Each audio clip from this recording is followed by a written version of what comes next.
Let's talk about something really frustrating. Something I think most of us feel about our money. It's that nagging sense that even when you get a raise, even when your paycheck gets bigger, you're not actually getting ahead. And it all boils down to one simple question. So think about that for a second. I mean, really think about it. You're probably working harder now than you were 5 years ago. You've got more experience, right? And your paycheck almost certainly shows a bigger number. And yet, does your life feel that much better? For a lot of us, the honest answer is not really. I mean, you see that rent or that mortgage payment come out of your account, and it just seems to take a bigger and bigger chunk every single year, even if you're technically making more money. And don't even get me started on groceries. Going to the supermarket now feels like you need a PhD in budget management, doesn't it?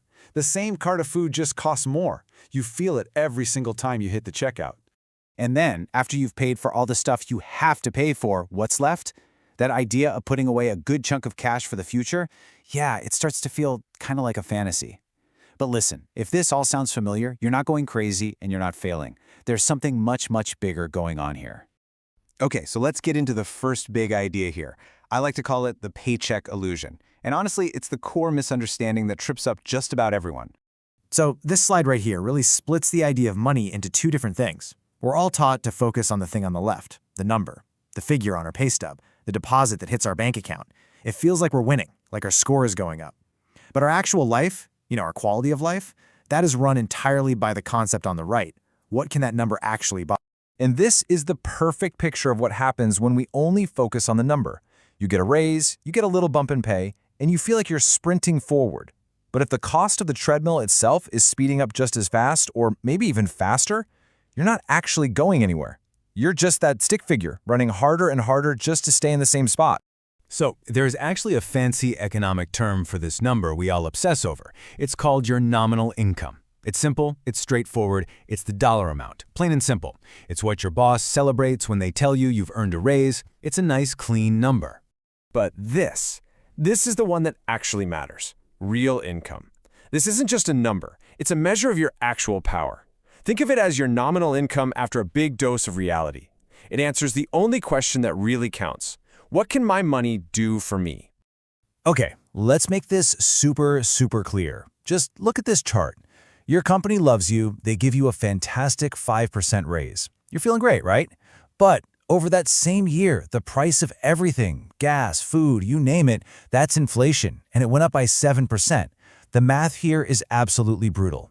You didn't get a 5% raise. You actually got a 2% pay cut in your real-world buying power. And that right there is the feeling. That's why you feel like you're going crazy, like your own money is gaslighting you. Your bank account is showing you a bigger number than ever before, but your gut, your intuition, is telling you that you can afford less, and your gut is right. So, what's causing this crazy gap between the number you see and what you can actually do with it? Well, it really boils down to two big, kind of invisible forces that are always at work, silently eating away at your money. The best way to think about it is like a race you can't win. The price of everything is constantly creeping up day by day. But your income, your salary, that only gets a chance to catch up maybe once a year if you're lucky during your annual review. You are always playing catch up. And here's something that might blow your mind. A little bit of inflation isn't some mistake. Nope, it's actually a feature of our economic system, not a bug. The whole system is designed to get people to spend money, to invest it, to keep the economic machine humming. If money just sits there, the machine slows down. The unfortunate side effect, though, is that this system punishes people who are just trying to be cautious and save cash. All right, now let's talk about that second invisible reduction, the tax filter. So you get the great news. You got a 10% raise. Awesome. But that's your gross income. Before that money ever hits your bank account, it has to pass through a filter. A higher income might push you into a higher tax bracket. Your contributions for health insurance might go up. So the number that actually lands in your account, well, it gets cut down quite a bit. Okay, so we've talked about these huge external things happening to us. Inflation, taxes, but there's also something happening inside our own heads. A psychology trap that we all pretty much fall into. It's something called lifestyle creep, and man is it sneaky. You get a raise, and you think, hey, I deserve this, I worked hard for it. So you make these little upgrades, nothing crazy. Maybe you move to a slightly nicer place, you start ordering food in a bit more often, sign up for another streaming service. It doesn't feel reckless at all, it feels totally natural. But lifestyle creep has one simple, unbreakable rule. Your spending will always expand to eat up whatever new money you have, period. It's like a gas that fills whatever container it's in. Unless you consciously, intentionally decide to stop it, every single new dollar you earn will find a new home in your monthly bills, not your savings account, and you end up right back where you started. And all of this leads to a much bigger, kind of more fundamental reason why it feels so impossible to get ahead just by working more hours. It all comes down to the huge difference between labor and ownership. See, most of us, we live our whole lives over on the left side of this slide. We're trading our time for money. But here's the catch. Time is finite. There are only so many hours in a day. There's a hard ceiling on how much you can earn this way. And when you stop working, the money stops. The real path to getting ahead is on the right side. Ownership.